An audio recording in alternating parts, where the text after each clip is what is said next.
আমি মোহাম্মদ জাহাদুল করিম বাপ্পি। আমি একজন সমাজকর্মী। আমি পরিবেশ নিয়ে কাজ করি। আপনারা জানেন বাংলাদেশ কৃষি প্রধান দেশ। কৃষক বাঁচলে বাংলাদেশ বাঁচবে।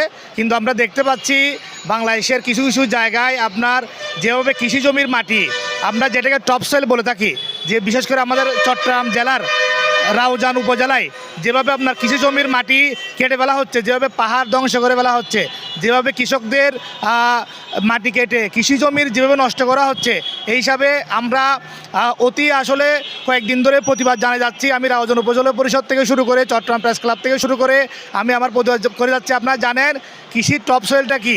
এই যে কৃষির জমির যে 5 থেকে 10 ইঞ্চির যে উপরিভাগ আছে, এটা যদি আপনি কেটে ফেলেন তাহলে জমির যে উর্বরতা আছে এই উর্বরতা নষ্ট হয়ে যাবে।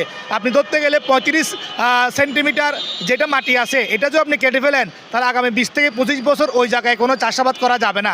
আমাদের মাননীয় প্রধানমন্ত্রী একদিকে আপনি জানেন এই যে কৃষকদের জন্য কৃষিকার্ড দেওয়ার জন্য যে ব্যবস্থা করতেছে, এটাকে আমরা অবশ্যই সাধুবাদ জানাই। কিন্তু তার পাশাপাশি যেভাবে বাংলাদেশের সব জায়গায় বিশেষ করে আপনার যেভাবে কৃষি মাটি কেটে ফেলা হচ্ছে, কিন্তু কৃষকদের জমি চাষ করার জন্য কোনো উপযুক্ত জায়গা রাখা হচ্ছে না। তা আমরা পরিবেশ অধিদপ্তর, ভূমি মন্ত্রণালয় এবং কৃষি মন্ত্রণালয়ের কাছে আবেদন জানাবো, আপনারা অতি দ্রুত এই কৃষি জমি টপ সয়েল মাটি কাটাগুলো বন্ধ করুন, বন্ধ করে কৃষকদের মুখে হাসি ফুটান এবং কৃষক বাঁচলে বাংলাদেশ বাঁচবে। আপনারা জানেন এই যে বর্তমানে পৃথিবীতে ইরান এবং আমেরিকা ইসরায়েলের যে যুদ্ধ চলতেছে, এগুলোর একটা কিন্তু আমাদেরকে একটা সংকেত দিচ্ছে। সেটা কি?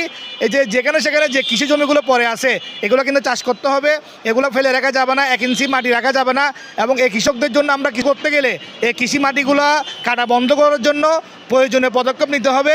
আমি আজকে মিডিয়ার মাধ্যমে আমি বাংলাদেশ সরকারের প্রধানমন্ত্রী বা জনাব তারেক রহমানের প্রতি অনুরোধ জানাবো, আপনি এই কৃষকদের মাটি কাটা বন্ধ করুন, কৃষকদের পাশে দাঁড়ান। ধন্যবাদ। আসসালামু আলাইকুম।